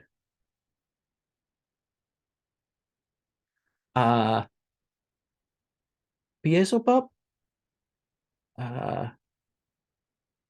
after this, Vane doesn't say anything to you, but rather gets up angrily and starts smashing around, looking very upset. Yeah, I mean, I take that as kind of like confirmation that they're fine. Okay. Right. As I spit out what I wrote in the chat, right, at Samson pettily. Fuck you, Vane is fine, they can take care of themselves. So that's 3 tokens for being petty. Oh yeah. And what's Angel been doing in all of this? He's standing there. He's kind of waiting for the four of you to regroup. Yeah. And Samson and Cetus like took out this other crowd, right? Yeah. This yeah. horde is like clear. Yeah. Yeah. So I mean, I think I follow Vane, and just take a step out to mechanics for a second. Sure. Right. So we basically are trying to grasp keys. The complexity of the mystery is 2. Right. So we can start, everything above 2 we can get a bonus for if we can incorporate it into the thing. Yes. Right. So if we use 3, we get a +1. Is that how that works? If you had 3 keys, you roll with a +1. Yeah. Yeah. Do we have to incorporate all 3 into the? Yes. Yeah. Okay. And we'll talk about, it's a little bit different process than some of the other things. Got it. Yeah. Cool. Yeah. But yeah, so well, let me give you something here. Yeah. To like, I think as you see Vane like there with this dollhouse, you'll hear a voice say, "Oh, oh, oh, oh, hello. Oh, what happened to your skin? Oh, Yeah. that's gotta hurt." Yeah, I think the way I look right now, the muscles have like faded now, Mm-hmm. right? Have sort of deflated a little bit, but like you could still see muscle through the skin. I'm covered in blood, right? I've got that demonic face. With so it's bad news. I say, sometimes we need to shed. Um, it's exfoliating. It's very important. Good for you in the long run. Like a big loofah. Exactly, like a big angry fucking loofah. And you'll turn and you'll see this woman who's in a lab coat that's kind of ratty and covered with bits, and you can see that you're not sure if they're tattoos or she's written on herself. She has these goggles on that have like several different multicolored lenses that are kind of moving up and down. Uh, uh, Her hair is kind of a threadbare where you could see it. And you can see that around her are where she walked in, there are kind of after images of her, Yeah. kind of shifted. And she'll say, "Oh, uh, welcome to Division." And we're going to stop there. We'll come back after the break. We'll take 5 and we'll talk with this character. So I want to cut forward just a little bit here. I imagine that we've done the commercial break. The scene has kind of shifted, and it's the 4 of you plus Angel in kind of the ruins of a portion of this lab. You can see the professor is going around, hasn't said anything about the stuff being broken, but seems to be going around and trying to like keep, like clearly trying to, some experiments maybe they were running or trying to run that they're kind of trying to put back into place. And there's that pause when they're kind of standing there listening to you. Let's start here with Cetus. Sure. What are you saying, doing as this kind of now this person is turned up? So I think Cetus' feet come to the ground, and he's bored with the wings. So the wings just kind of, all the feathers fall out of them, and then they just fall to the ground. Oh, I think Gormel is really pissed when he sees you molt. I molt completely. and I think he's curious. Oh, does this woman have a name yet? Did she tell us? She is the professor. The professor. And I think Cetus will approach her, and there was a dollhouse, right? I'm just trying to remember the dollhouse. Yeah, you see, Vane is over by this dollhouse and has scooped out some of the furnishings. Right. And then so I think Cetus will just ask the professor what went wrong here. And as he does that, he is attempting to read her thoughts to make sure she's not hiding anything. Or okay. And so what? Yeah, that's what. So conversation or mechanic. let's take a look at your playbook mechanics in case there's something here. But I suspect that some of this is here. So let me tell you what they say, and then you can decide whether you want to push harder on it. Does that seem fair? Yeah, thanks. So I think that she says, I'm so glad that you all are safe and we're able to get in here. I've been here quite a while since they locked up. Did you see Abraham? when you came in? Have you seen him? I don't think I saw Abraham. Oh yeah, yeah. If you should, I try to change his water every 3, is it days? It's very hard. Time is very rough here, very inconstant. Uh, uh, so it's kind of a novelty when you can think about time in a block rather than it just keep going on and on perpetually forever like it has been. So yes, yeah, Abraham's your typical aquatic. Here he's here somewhere. He and I have survived this. Been yes, absolutely. What have you survived, Professor? Being here.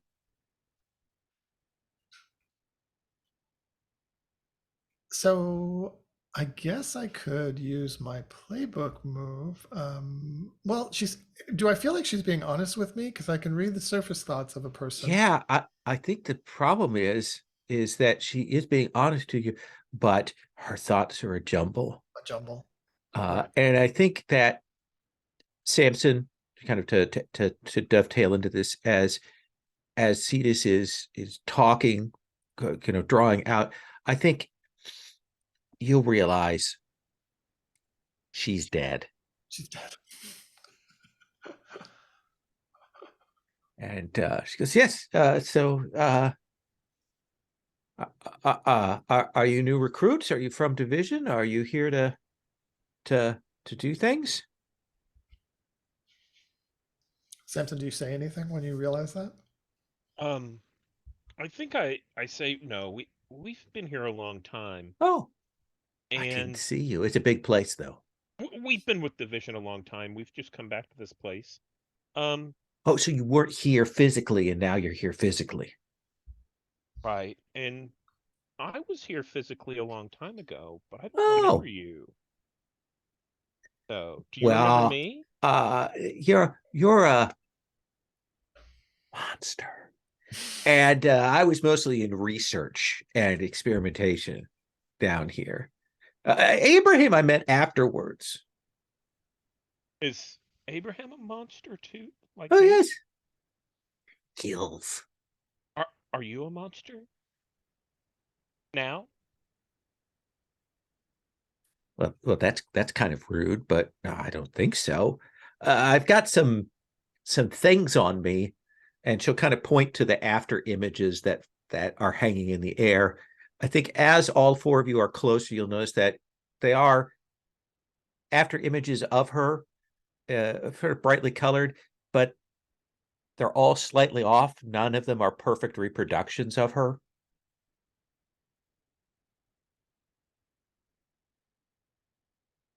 This. So Cetus gets distracted and starts going to the echoes that she leaves behind and touching each one. Yeah, they don't have a real corporality, but you definitely see the last ones kind of fade out as the professor steps forward and another one comes into place. And then he turns to Samson and says, "Oh, is she dead?" Well, death is a spectrum, and she's on that spectrum. So, yes, more than likely, in some definition, she's dead. How exciting. I'm talking to a dead person. Professor, you're my first dead person to actually talk to me. Hey, I'm dead. You are too. I'm dead. Oh, okay. You just head exploding emoji. Yeah, Samson. There's the thing: you've interacted with Cetus for a long time, and Cetus is only just now realizing something that you thought you made pretty clear. Yeah. I thought you were back from the dead. Well, You're still spectrum. dead. Spectrum, like I said, just mostly dead, right? Yeah. All right, I'm confused, but still interested.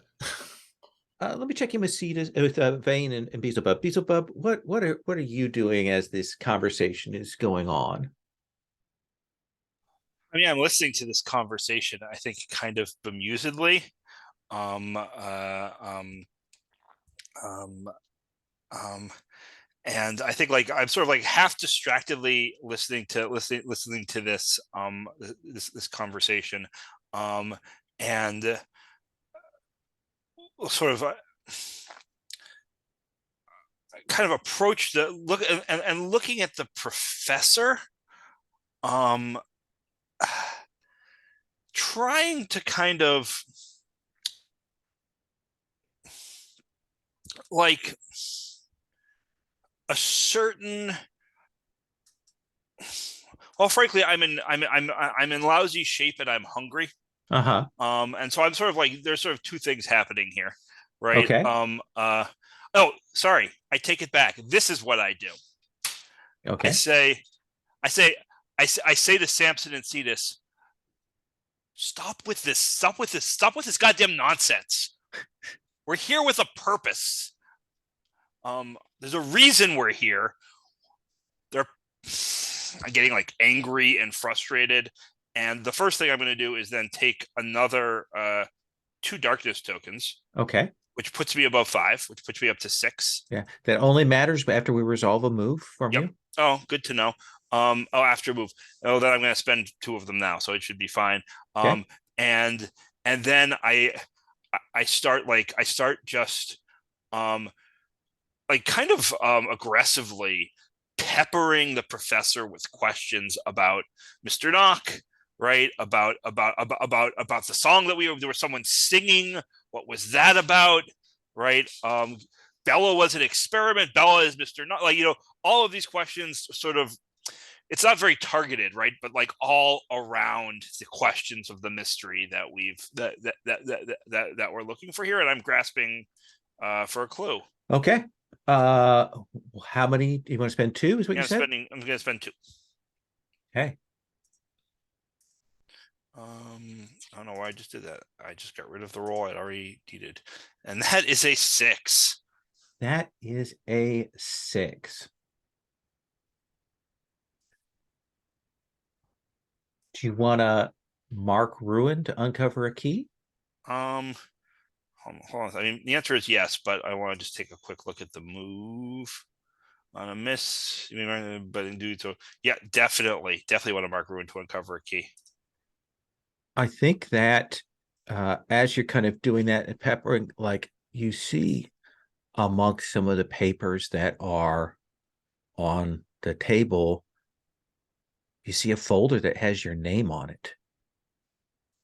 Mm-hmm. And you kind of step over and you can see, like, I imagine you trail off a little bit and kind of flip it open, and there are very precise, specific instructions there on how to kill you. Several different versions, some variant game plans, some additional ones that you're not sure if they would work, but you're not keen on them. It's a little bit striking, especially since there are some additional notes there on this is what we're going to see happen when they start to become like a harbinger. And what is the detail in one of them that is something that you recognize in yourself right now? Oh, it's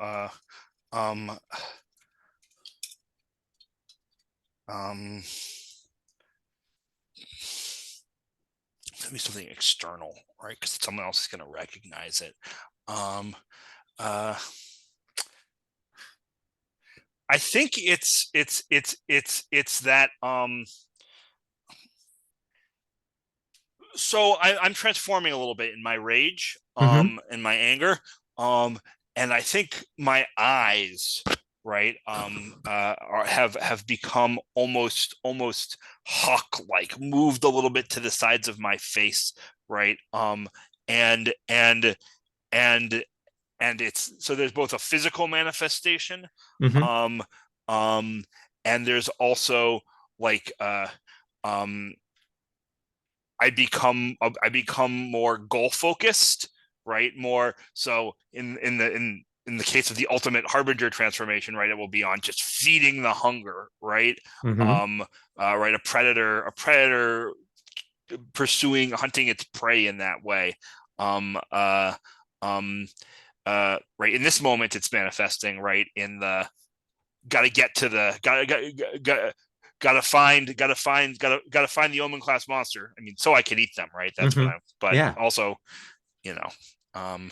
I think you'll definitely see that. and but one thing I'd like to do just as I pick it up, does Sure. anyone else see this or notice it or know what it is? It's up to you how you want to play that, Beelzebub. Yeah, I want to use my corrupting touch to make it just like to corrupt it, right? To make it illegible, to make it incomprehensible. So it's clear what it was, but the actual directions are right, exactly. perfect. I think that's easy enough for you to do. Mm-hmm. Vane, what about you?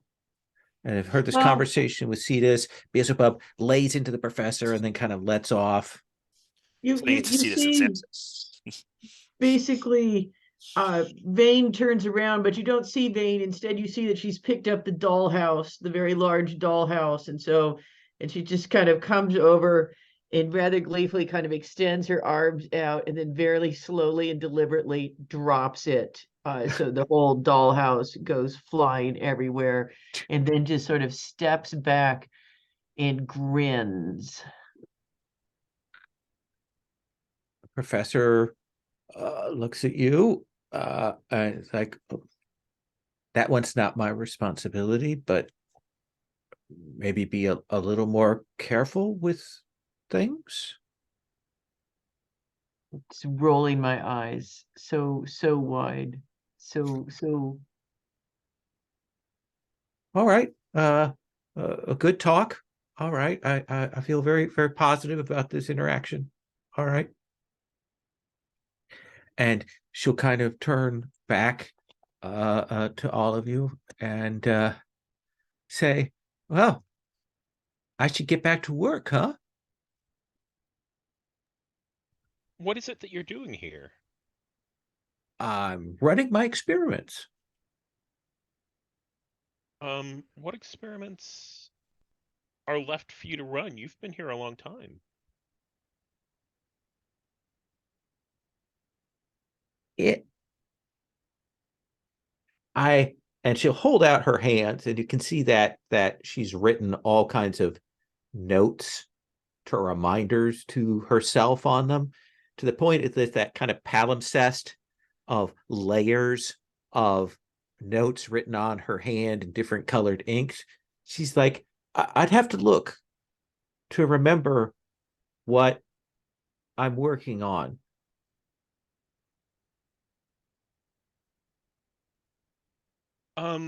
Aren't you working? You're still working for Division, is that right?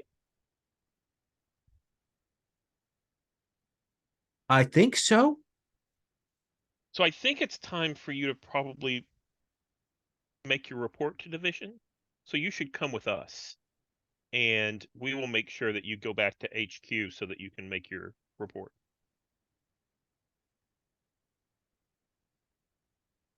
I'm not sure I can leave.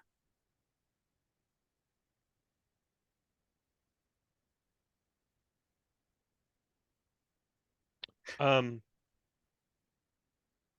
so you're not sure because you don't want to? I'm not sure this place will let me. Ah. Well, one way or another, your report needs to get made. Isn't that right? So I you should see. definitely come with us so that you can share that information. They don't like it when we don't make reports. That's a good point. All right. Well, yes, I can come with you. Yes. And you should start working on that report right away. Ah, okay. And she'll say, are we going deeper?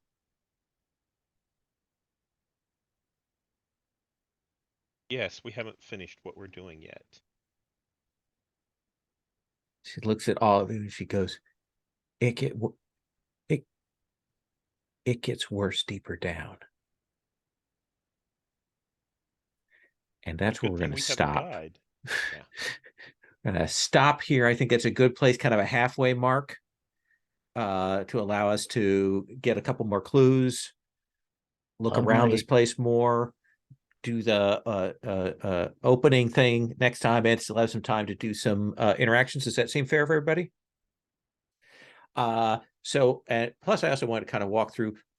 So we got an end of session process. Again, if you failed, like Jesse, you took that 7 or less miss, so make sure you mark XP.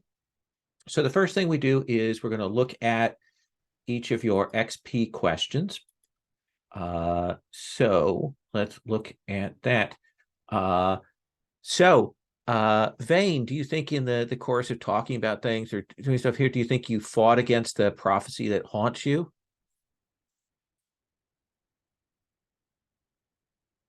Yeah, I thought I was angry and smashed things and demonstrated a general sort of lack of cooperativeness. So yes. Absolutely. You're put here for a purpose, but you're not willing to go along with it. Mark an XP. Okay. And then the end of session questions I have for you are as follows. Do you think you expressed your monstrous nature and or your humanity?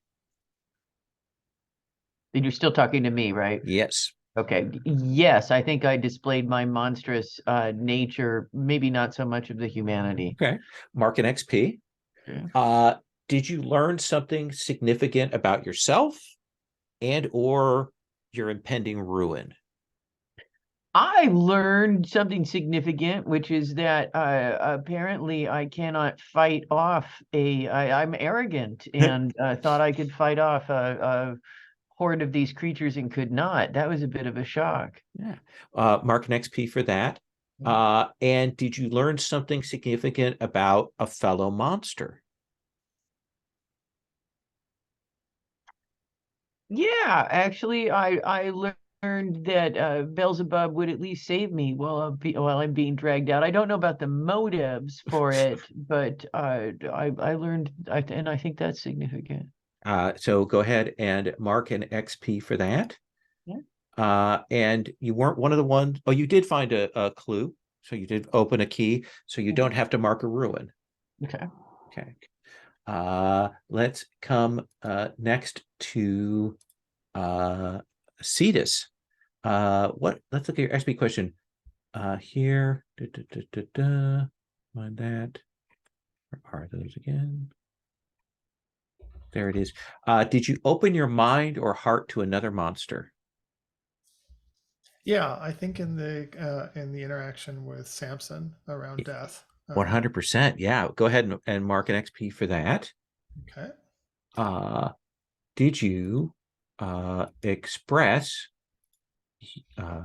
your monstrous nature and or your humanity?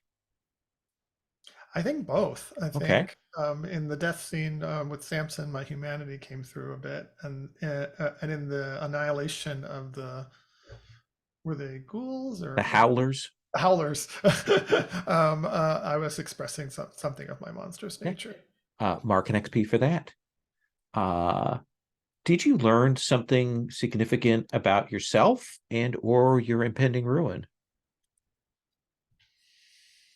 I don't know if I did. Okay, I think that's Yeah. fair. Yeah. Did you learn something significant about a fellow monster? Yeah, I think I learned something about Samson. Yeah. Oh yeah, that he's dead. That he's dead. It's like I didn't realize it. I thought he's back. So mark an XP for that. Okay. And because you didn't uncover a key, Okay. you'll mark 1 ruin. All right. I've got to get on my keys. And then Samson, what is your question? My question is, what's right there? Oh, did you go too far in search of the truth? What do you think? So at the end, I tried to push the professor Mm-hmm. into coming with us so that her truth could be shared. Yeah, I think you definitely pushed kind of against what they wanted and their impulses. Mark an XP for that. Okay. Did you express your monstrous nature and or your humanity? I think humanity by going around and Oh, you know, yeah. marking all the graves. Perfect. XP for that. Did you learn something significant about yourself and or your impending ruin? I I learned that there is a black briefcase that the division wants to keep away from me. Absolutely. Yeah, very specific, concrete detail there. So 1 XP. And did you learn something significant about a fellow monster? Um,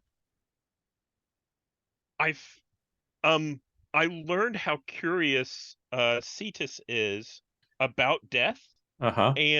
but he was surprised that it had been with him all along. The secret was the death you made along the way. That's right. Yes. Perfect. And you're going to mark 1 ruin because you didn't unlock a key. Right. Beelzebub, what's your question? Did you give into your hunger at the worst possible moment? No, Not did yet. not. Haven't happened yet, but I'm going to keep it next session Okay. because I'm sure there's going to be a much worse moment that will be perfect to give into my hunger. Perfect. Hope springs eternal. Yes. Hunger springs eternal. Did you express your monstrous nature and or your humanity? I think both. Yeah. I mean, my monstrous nature somewhat frequently, and my humanity in trying to save Vane. And then that sort of like almost like the camaraderie of our bond there too. Mm-hmm. So mark an XP for that. Mm-hmm. Did you learn something significant about yourself and or your impending ruin? Oh, absolutely. Oh, yeah. This feeling that I get sometimes is apparently a sign of me of me pushing closer to being a harbinger. Mark an XP for that. And last, did you learn something significant about a fellow monster? Oh yeah, I learned that Samson thinks he's in charge. Okay. And well, we know what I think of that. Perfect. I would like to do just a quick stars and wishes, things you liked, and things you want to see. So let me tell you, the game plan is next time we'll go a little bit deeper in. We've probably got a couple more keys to get before we go to that mystery solving resolution. And then after that, it'll be kind of RP, and then getting set up for that next a bigger mystery. So that's kind of the structure that we're aiming for here. Vane, stars, things you dug, player. I wanted whatever. to shout out to Cetus with the feather. I thought that was hysterical, and then it led to the wings and all sorts of dirty looks from Angel Gorimal, and I thought that was delightful. I also enjoyed watching Beelzebub go to town trying to tempt said Angel, because that was a lot of fun. It's also fun watching Samson interacting with the dead. So stars all around. Anything wishes wise for next session or beyond that you really would like to see? God, I'm not good. That's just not one of the questions I'm good with. I'm always Absolutely. very happy. It is I've fair. enjoyed It is the fair to game. say, hey, more of the same. I'd like to see more cupcakes. That's Okay. basically it. Okay. All right. That we can do. So, and I think that translates to a little more in division time and things too. Okay. Oh, sure. Yeah. Fine. Jose. Yeah, stars. Well, first to you, Lowell, for walking us through this. This is, a complicated game, but the way you're walking us into it feels very smooth and learn as you go along in a way that really feels, it feels easy. Which as someone who sometimes gets overwhelmed by game mechanics, I'm feeling really relaxed about it. Oh, good, So, good. I'm very glad to hear that. So I appreciate about that. Let's see, Samson, I really appreciated. I mean, I'm sorry, Stephen, I've really appreciated the opening that you gave by starting that scene around the deaths and the because I was looking for an opening in which to kind of connect with another monster, and that was the one that one opened it up. So I was really glad to have that scene. Beelzebub, I mean Jesse. I'm talking about players now. Jesse, I loved just how you lean into the monstrosity of Beelzebub, and I'm looking forward to seeing you feed and to let that go crazy. And also, I appreciate you going for the keys, because I'm getting distracted on that, because Cetus is pretty distractible, so he's not going to be looking for a lot of keys, and that's going to apparently accrue a lot of ruin for him. So I'm glad that someone's there to keep me on track, or just be frustrated that I'm not on track. And Kat, I like the smashing of things, and I'm so glad you're so willing to smash things. But I'm looking forward, actually, in terms of wishes, to having connection between Cetus and Vane, to having more opportunities to RP with Beelzebub, and kind of explore these other relationships on the team. So Okay. yeah, that's where I'm at. Perfect. Stephen? So first, Jose, thank you so much for stepping into that scene. It wasn't something I expected, and when you stepped in, I was like, oh, that's really nice. It gives us a chance to connect a little bit. And I think you were driven that way from your XP trigger, but you selected that on purpose. So the stars for selecting that and figuring out how to connect with this. And Jesse, I really appreciate. I like the antagonism that you brought between our two characters. That felt really good, and I want to see that pay off. And Kat, of course, I enjoyed seeing Vane, and I really like the picture that you chose for Vane. That's really very evocative. But I think the star actually has to go for your giant dice. Those are awesome. Yeah. But Snake Eyes betraying giant dice at the first roll True, there. but they're all dice. I love playing with physical dice. So yeah, that's great. Anything wishes wise? More interaction with the other characters. I'm gonna write down in my notes to make sure that I get to interact with Vane and Beelzebub more directly, and more just like Jose said, more of the figuring out keys. Pushing more on that to see if I can figure that out. Yeah. This is a little bit of a kind of a scenario setup that is more focused about like exploration and traveling to kind of get people used to how the mechanics work. So yeah, I hope to get some more scenes of that, and definitely as we go forward, get more opportunity for that when you're on the case itself. So that's a really good point. Jesse? There we go. Yeah, I mean, Big Stars too low. I think this like tutorial scenario is really cool. And like having it is really cool, and I feel like it's a nice way to like ease us into what, as Jose said, is a pretty complicated game for a PBTA game. That doesn't have legacy mechanics. But so big star to you for like all of this. I feel like I've played this game before, and I feel like I'm learning a lot more about just like how to make it go because of how you're doing this. So thank you. Sorry. And yeah, in terms of wishes, so I no complaints about what you've done so far. Sure. But I would love to get hit really hard, especially with conditions. Right. I think just don't. I am perfectly happy to get beat up hard. I would love to hit my breaking point at least once, relatively Absolutely. soon.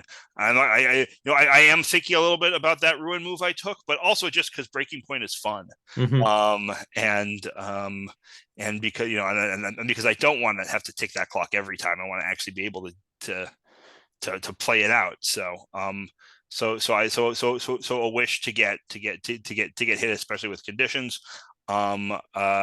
And then I have like a sense a little bit of like where the relationships are going with Vane and Samson, right? And so I would love to keep building that sort of like competition camaraderie with Vane, and I wanna fight with Samson until we're friends.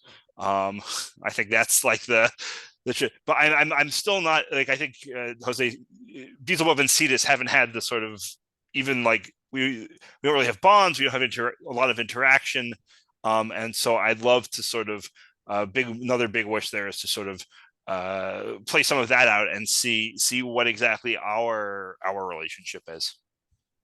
Awesome. No, all good stuff. Thank you all. I appreciate you taking the time to do the stars, to point things out. I actually want to give a star the moment of, I had a very strong visual of dropping the dollhouse, like that sort of kind of petty, just dropping it there was such a good moment. And thank you all for being willing to go through the wishes, and it does give me some sense and ideas. So I'm going to stop the recording.